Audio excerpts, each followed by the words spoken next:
Deus. Amém? Queira sentar-se, amado irmão, amada irmã.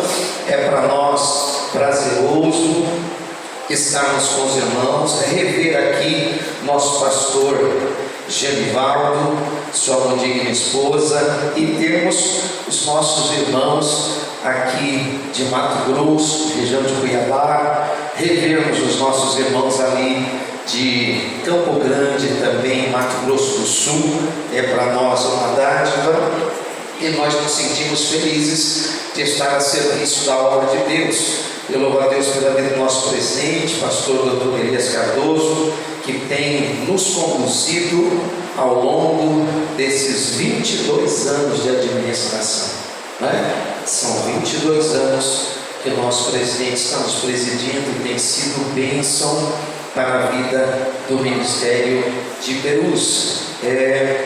Nós tivemos a satisfação de servir nosso ministério quando o pastor Benjamin Felipe Rodrigues ainda era vivo, com sua digna esposa, a missionária Rosalina, e quando ele partiu, nós tivemos a dádiva de estar servindo o nosso presidente, pastor Dr. Elias Cardoso. Eu louvo a Deus pela vida desse servo do Senhor, que foi escolhido por Deus para dar sequência à vida desse ministério, e nós glorificamos ao Senhor por isso. Estou vendo ali a missionária Jacira, seu esposo, nosso irmão Rodrigo, que acompanha o ministério da gente já há alguns anos. Irmãos, eu louvo a Deus. Eu estava fazendo os cálculos esses dias com a minha esposa, porque eu fui da FAB, da Força Aérea Brasileira, e eu encontrei uns sargentos que serviram comigo lá esses dias, e eles disseram assim para mim: pois é, pastor Josué, o senhor é um pastor hoje, mas se o senhor tivesse ficado com a gente na Força Aérea, o senhor já era um tenente aposentado há 5 anos. O senhor já estava aposentado, ganhando um salário de mais de 10 mil reais, o senhor estaria com o burro na sombra. E eu disse: pois é, eu não tenho burra, eu não tenho burro, mas eu estou na sombra do Altíssimo. Não aposentei ainda não sou tenente da Força Aérea, mas sou soldado das fileiras de Jeová. Então, a nossa alegria é estar na presença do Senhor, irmãos. Eu tive a oportunidade de apacentar um rebanho na cidade de Santana de Parnaíba por 6 anos. Depois o pastor Benjamin me convidou a sair da Sociedade Bíblica do Brasil e assumir o setor de Bela Vista em Cajamar. E nós deixamos o setor de Bela Vista em Cajamar depois de 15 anos. Ficamos 15 anos no setor de Bela Vista quando se transformou o campo regional. E aí o presidente, pastor Dr. Elias, me convidou para vir para Mato Grosso do Sul. E nós viemos para Mato Grosso, ficamos aqui 4 anos por vontade do Senhor. Depois retornamos, fomos para o campo regional de Francisco Morato, onde fiquei lá 9 anos e 6 meses. E estou agora há cerca de 1 ano na regional do Damasceno. Pela misericórdia de Deus, tenho 35 anos dirigindo igreja. 35 anos. E eu louvo a Deus, porque eu me casei com 22 anos. Com 22 anos eu conheci a minha esposa, que tinha 20 anos, e ela é um arco-íris. E quando você vê um arco-íris, o que você faz? Pega ele e não deixa mais, não é? Ele escapar. Aí o pastor Benjamin fez o nosso matrimônio na catedral. Eu era presbítero da igreja, trabalhava no nosso ITPR, era o nosso Instituto Teológico Pentecostal Renascer, quando estava conosco o saudoso pastor Rodo Paladino, que já dorme no Senhor, e a missionária Edna. Então nós tivemos a oportunidade de trabalhar no ministério, dirigindo igrejas, 35 anos e 6 meses. E eu louvo a Deus, a gente não tem cansaço não, porque Deus renova a nossa força, o nosso ânimo a cada dia. Eu fui separado ao pastorado quando eu tinha 26 anos. O pastor Benjamin Felipe Rodrigues nos levou para ser consagrado ao pastorado em Brasília, não me esqueço. E por todos esses anos temos aprendido a servir ao Senhor na beleza da sua santidade. E agora, nosso presidente, pastor Dr. Elias Cardoso, me deu a dádiva de ser secretário-geral da convenção. Já há 22 anos, pela bondade do Senhor, estamos servindo a nossa convenção dentro e fora do país. Então nós só temos que glorificar a Deus, porque eu sou sobrevivente. Peguei Covid 2 vezes, a primeira quase fui, em 13 dias tomando inalação manhã, tarde e noite, e o Senhor nos deu grande livramento, e é só por isso que nós estamos vivos até agora, não é? Então quando a gente sobrevive a essas coisas, a gente tem que ser agradecido a Deus. Não tem como não agradecer a Deus, não é? Aleluia. Irmãos, hoje cabe me rever com os irmãos aqui. É a nossa missão de número 5, deve estar na revista dos irmãos, na altura da página 43, se não me engano, está na página 43 da revista dos nossos irmãos. A lição que nós vamos meditar é a lição de número 5. Eu sempre digo que nós aprendemos uns com os outros e todos de Cristo, porque através da sua experiência eu aprendo, através da minha experiência você aprende, e a gente vai trocando experiências de tudo que Deus faz conosco. Isso nos dá força para nós prosseguirmos na santa vereda. Então, a nossa obrigação e dever nessa tarde é tratar acerca da mordomia da ética cristã. Repita comigo: a mordomia da ética cristã.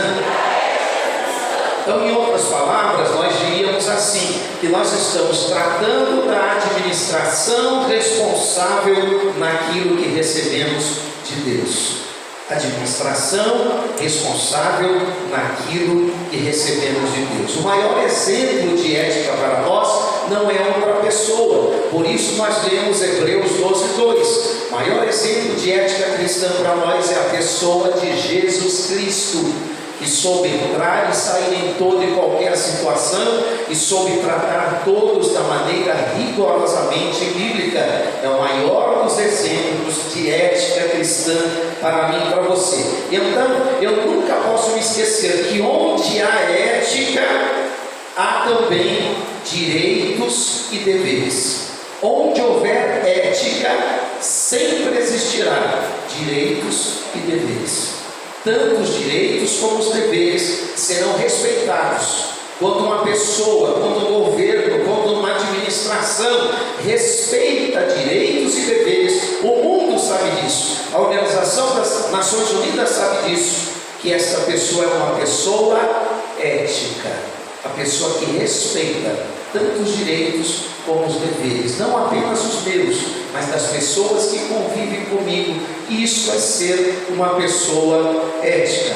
Na página de número 43 da nossa lição, nós temos então, chamando a nossa atenção, a ética cristã é a explanação sistemática do exemplo e também dos ensinos morais de Jesus, aplicados à vida total do indivíduo na sociedade e realizados com o auxílio do Espírito Santo. Deste modo, podemos afirmar que, do ponto de vista cristão, todas as pessoas que foram alcançadas pelo processo do novo nascimento e tiveram uma profunda experiência com o Espírito Santo, precisam expressar, através de um novo homem, ou seja, uma nova conduta, um novo comportamento, um novo modo de agir, que se identifique com a sua condição de nova criatura. Aí nós temos lá em Efésios capítulo 4, versículos 24 e 25, a palavra de Deus vai dizer assim: e vos revistais do novo homem, que segundo Deus é criado em verdadeira justiça e santidade.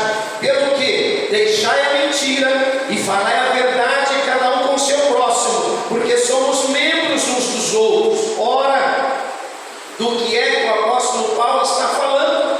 Paulo está falando de ética. Quando eu tenho encontro com Jesus, a minha vida muda. E muda para quê? Para melhor. Nós não estamos falando de qualquer tipo de ética. Tem vários tipos de ética. A nossa lição fala de ética cristã. Eu só posso viver ética cristã se eu viver aquilo que Jesus ensinou a Nicodemos no Evangelho de João capítulo 3. Nicodemos já era um mestre, uma pessoa conhecida, estudada, e vai ter com Jesus de noite, porque ele tinha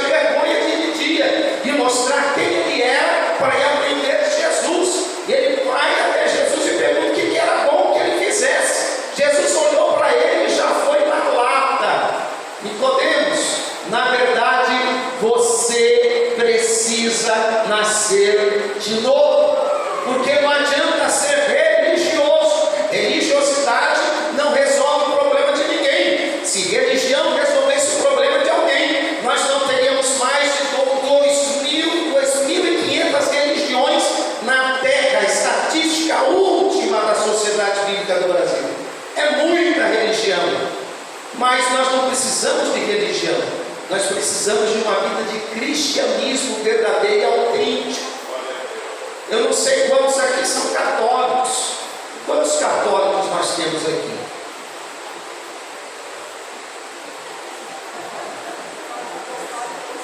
Alguém diz assim: eu não sou católico. Nós todos somos. Católico apostólico romano. Não. Católico apostólico romano. Católico, seguidor universal de Roma. Nós somos católicos apostólicos cristãos. Nós somos seguidores universais de Cristo. Cristo tem a última palavra para nós. Então, às vezes nós falamos do católico, mas a gente nem sabe o que é católico. Católico é seguidor. Seguidor universal, que em qualquer lugar que ele está, não, eu sou católico. Católico é seguidor universal, independente do país que eu estou, de quem eles seguem Roma. A última palavra para eles é o Papa quem dá, é o Vaticano quem dá. Nós não, nós somos seguidores universais de Cristo. Em qualquer estado, em qualquer país, nós somos seguidores de Cristo. Quem dá a última palavra para nós é o Cristo redivivo. Vaticano não dá, Papa não dá, porque inclusive, a sepultura dos papas, cada um é dentro do Vaticano.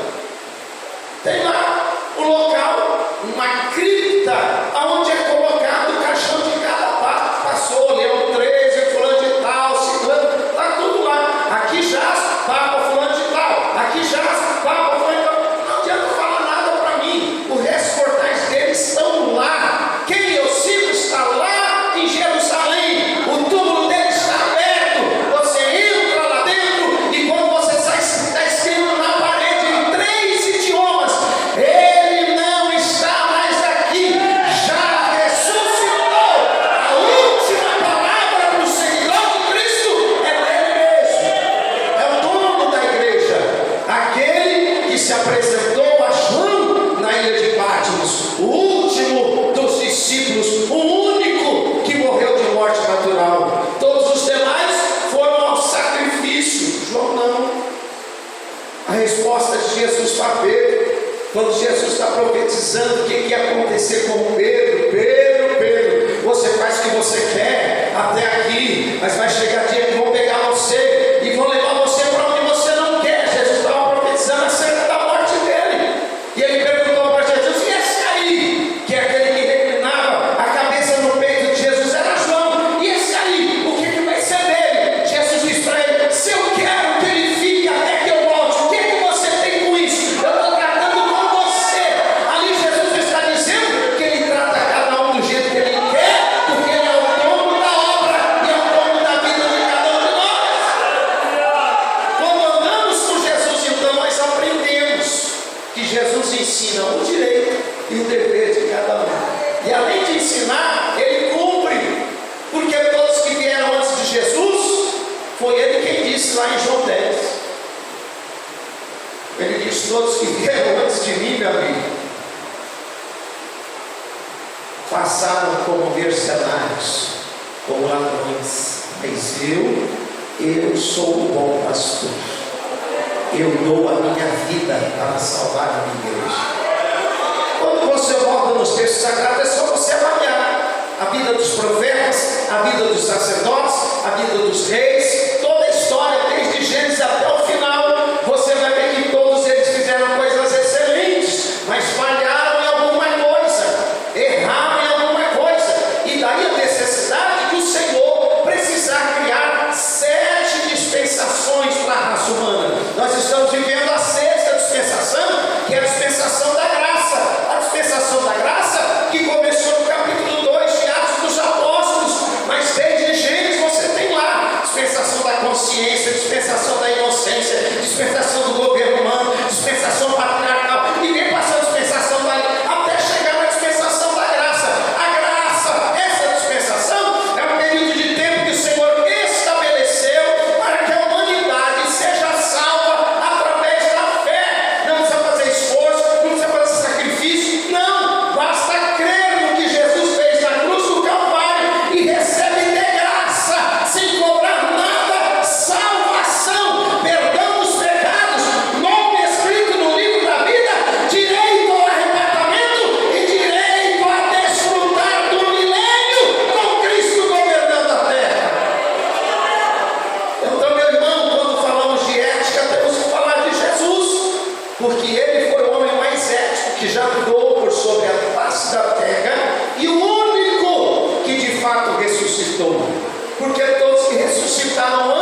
menina que ressuscitou, prolongamento de vida, morreu novamente. O menino de Jesus, prolongamento de vida, morreu novamente. Velho Testamento, todos que ressuscitaram, tornaram a viver, mas depois morreram de novo. Cristo não. Por isso ele é a primícia, na verdade é o primeiro que verdadeiramente tornou a viver para nunca mais morrer. É por isso que o Pai disse: senta-te aqui à minha direita, até que eu ponha todos os teus inimigos por escabelo dos teus pés. Eu vou tratar com cada um e depois a gente vai acertar essa situação. Então Jesus é o primeiro que de fato ressuscitou. Ele sim tornou a viver para nunca mais morrer. Aí Paulo escreve aos Tessalonicenses, porque entrou os tribulosos na igreja de Tessalônica, para dizer para os Tessalonicenses que a ressurreição já tinha acontecido e que nunca mais ela haveria de acontecer. E Paulo diz: vocês acham que esses mentirosos estão dizendo a verdade para vocês? Se Cristo ressuscitou, de fato a nossa fé vale a pena. Agora, se Cristo não ressuscitou, então é vã a nossa fé. Nós estamos perdendo tempo na igreja. Aí eu pergunto para a igreja do século 21: Cristo ressuscitou? Sim, ele ressuscitou. Por que recebe cura? Por que é batizado com o Espírito Santo? Por que recebe dons espirituais? Por que tem perdão, tem paz, tem milagre? Por que tem maravilha no meio da igreja? Porque Cristo ressuscitou e enviou o Espírito Santo para nós. Jesus disse: eu vou para o Pai, porque se eu não for, o Consolador não vem. Mas se eu for, ele vem, porque quando eu chegar lá, eu vou enviá-lo. Na Trindade a hierarquia: Deus Pai, Deus Filho, Deus Espírito Santo. Jesus disse: eu não faço o que eu quero, eu faço aquilo que meu Pai manda. Meu Pai mandou, eu me dispus e vim. A minha parte eu fiz. Agora eu subo, e quando chegar lá eu mando, e o Espírito Santo vem. E quando ele vier, ele estará convosco todos os dias até a consumação do céu. Então ele está conosco nessa tarde. O teu corpo já está cansado, abatido desses dias de festa, mas o Espírito Santo está aqui para te renovar, para te dar ânimo, para a noite você vir da glória e ser renovado pelo poder do Espírito Santo. Oh, glória a Deus! Que experiência eu posso ter com Cristo? A experiência que eu tenho que ter com Cristo, eu tenho que manifestar no meu dia a dia. E eu manifesto como? Vivendo, praticando, fazendo o que Deus manda e não fazendo o que não agrada a Deus. O mundo só vai acreditar que Cristo ressuscitou e está vivo se eu e você, se nós, seguidores de Cristo, fizermos a mesma coisa que Ele fez.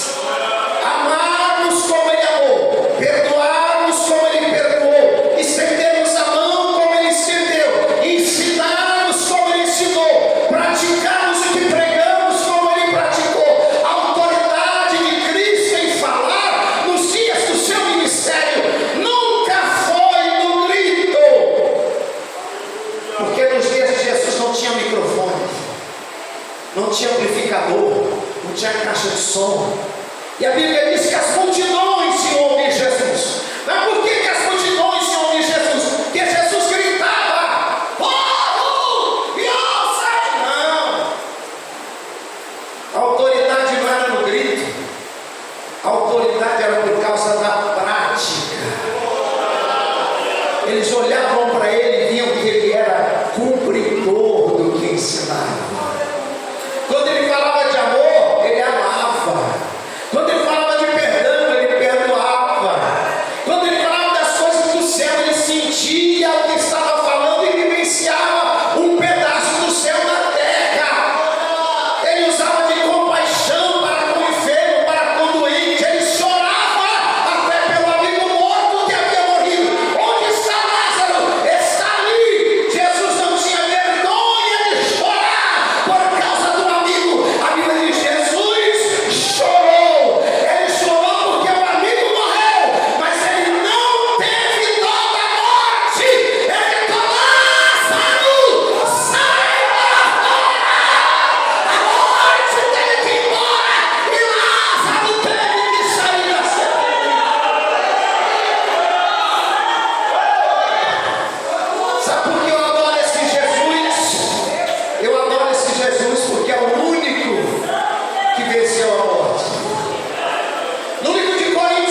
E aí tem quem critica e quem critica. Está chorando por quê? Já tem que chorar. Dá graças a Deus porque morreu. A outra diz assim, mas que miserável, que não tem sentimento, não está vendo que a pessoa morreu, está chorando a perda da pessoa partida. E aquela crítica tremenda, na hora de você não está vendo. Ei, irmão, e tem gente que já promove o morto direto. Esse santo homem de Deus, essa santa mulher de Deus já está com o Pai da eternidade. E o outro levanta e diz, irmão, nós estamos aqui celebrando a Deus, que na verdade nós temos certeza da salvação. Mas esse aí, ó, subiu não, isso aí desceu. A gente faz nos velórios lugares de julgamento. E Jesus disse, eu a ninguém julgo. Eu não vim condenar ninguém. Eu vim para salvar. Eu não estou aqui para condenar. Eu vim para salvar. E não condeno ninguém. Quem se condena são vocês mesmos. Quando vocês não creem nas verdades que eu prego, quando vocês não creem no poder do Evangelho, vocês estão se autocondenando, mas eu não vim condenar ninguém. Eu vim para salvar. Então quem vai dar a última palavra sobre salvação? Ele. Quem escreve o nome no livro da vida. Não sou eu nem você. Nos é dado julgar até os que são usados nos dons do Espírito, mas não nos é dado julgar os mortos. Para julgar os mortos vai ter um tribunal só para isso. O tribunal de Cristo não julga mortos, julga vivos. Quando a igreja chega lá em cima arrebatada, a Bíblia diz que as nossas obras serão provadas no fogo. E depois de passar pelo fogo, sai o galardão que nós vamos receber das mãos do Senhor. É o tribunal de Cristo, é Cristo no trono. Ali não sai condenação, ali sai coroa de ouro, de prata, de bronze ou sem coroa. A Bíblia diz: se as obras de alguém for jogada no fogo, saiu lá, não tem nada, o tal não tem galardão, mas todavia, como está lá, está salvo. Não tem condenação ali. Ali é o tribunal de Cristo. Agora, no juízo do trono branco, não. No juízo do trono branco é diferente. No juízo do trono branco é Deus dizendo quem vai ser para sempre condenado. Lá não tem salvação. A Bíblia diz que foram abertos os livros, no plural, livro da vida, onde está o nome dos salvos, e livro das obras, o que a pessoa fez ou deixou de fazer. E lá, no juízo do trono branco, a Bíblia diz assim: e o mar deu os seus mortos, e o além deu os seus mortos, independente de onde esteja, vão ser trazidos e julgados um por um. Pelo quê? Pelo tanto de verdade que ouviram e se recusaram a acreditar. E será dado a cada um o grau de tormento eterno. Dali não sai salvação. Ali é grau de tormento eterno. Satanás é julgado, a besta é julgado, o falso profeta é julgado, o pecado é julgado e a morte é julgada, condenada, e não sai nunca mais de lá, porque a igreja desfrutará, além do milênio, novos céus e nova terra, aonde não haverá morte, aonde não haverá pecado, aonde não haverá dor, mas a luz do eterno nos clareará 24 horas por dia. Tem gente que não gosta dessa palavra, porque a empresa de luz vai falir, a empresa de água vai falir, porque a cidade que a gente vai não precisa de Sabesp, nem empresa nenhuma de água. A Bíblia diz que tem rio de água limpa, cristalina. A Bíblia diz que tem rio de água azul. A Bíblia não diz que tem fonte e fios pendurados. A Bíblia diz que ele, o dono da cidade, é a luz que ilumina o ambiente. Acabou o pagamento de conta. Por isso tem crente que não gosta de arrebatamento. Gosta da Bíblia, mas não gosta do Deus da Bíblia. Como assim? A gente aceita a salvação que o Deus da Bíblia dá, mas não queremos aceitar o senhorio do Deus da Bíblia sobre a nossa vida. Quem quer aceitar Jesus? Eu! A salvação dele eu aceito, mas quem manda na minha vida sou eu. Dançou amigona, entregou a vida na mão dele, ele passa a ser rei, senhor e sacerdote da tua vida. Jesus é tudo ou nada. Não tem esse negócio de crente Raimundo, anda em cima do muro, pé no mundo, pé na igreja, pé no mundo, pé na igreja. Não, com Jesus é Jesus mesmo. Eu sou o caminho, a verdade e a vida. Ninguém vai ao Pai se não for por mim. Quem aceitou Jesus, a sua vida é dele. Ele manda em tudo. Quando Paulo entendeu isso, acabou os seus dilemas. Porque Paulo escreve aos Romanos: miserável homem que eu sou, o que eu quero fazer, não consigo fazer, mas o que eu não quero fazer, sou levado a fazer. Era a luta da carne contra o espírito. Até o dia que ele teve um encontro real de entendimento com o dono da obra, e ele se entrega, e ele se submete ao dono da obra, e ele aprende que não era do jeito dele, era do jeito do dono da obra. E aí ele diz: não mais vivo eu, Cristo vive em mim. E alguém pergunta: mas Paulo, e a cruz? O que é a cruz para você? E ele responde: a cruz é o lugar aonde o mundo está crucificado para mim, e eu não vou tirar ele de lá. O mundo vai ficar crucificado lá, preso, mas a cruz é para mim. A cruz é para mim também o lugar onde eu, Paulo, estou crucificado para o mundo. Não saia de lá, eu vou fazer só a vontade do meu Deus, e o mundo vai ficar preso lá. Eu não vou tirar eles de lá, porque eu quero servir só o meu Jesus. E Paulo diz: a partir desse momento eu comecei a andar de glória em glória, quando ele deixa de fazer o que ele queria para fazer o que Jesus queria. Aí Paulo vai lembrar eu e você que nós temos o homem mais ético de todos os tempos, que é Jesus de Nazaré.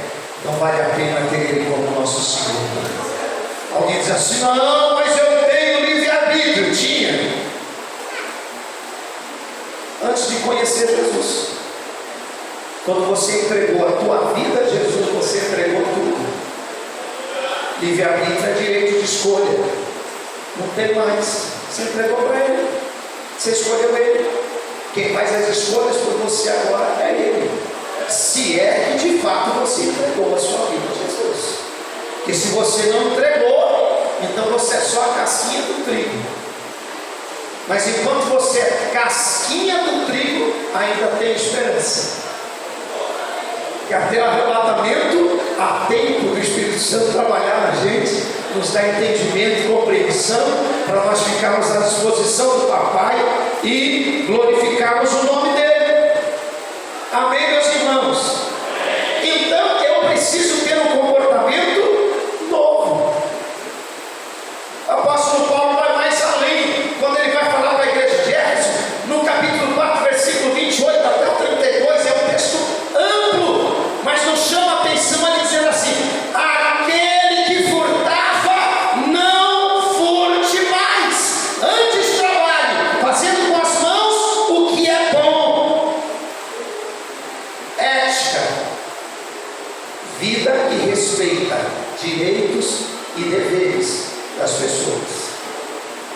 O que é furtar?